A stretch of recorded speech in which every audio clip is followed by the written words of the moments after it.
Una richiesta che fa tutto il territorio, trasversale, mondo delle imprese, mondo delle istituzioni, mondo del sindacato, al governo, perché mettano le mani e revisionino le regole del PNRR. Come ho avuto già modo di dire, da opportunità può trasformarsi in boomerang.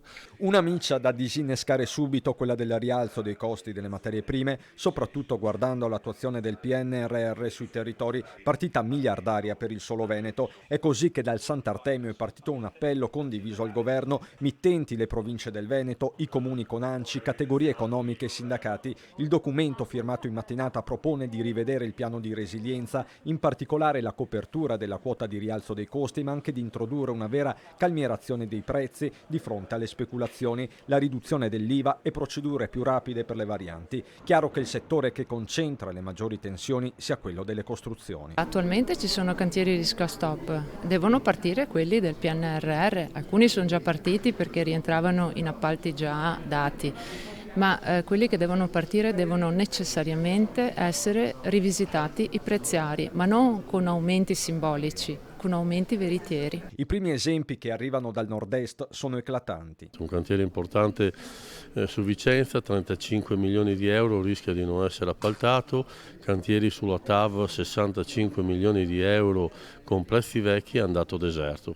Sono esempi degli ultimi minuti ai quali, ahimè, ne seguiranno molti altri. Imprese e committenti pubblici sono quindi sulla stessa lunghezza d'onda. Sono inconcepibili l'aumento di alcuni prezzi.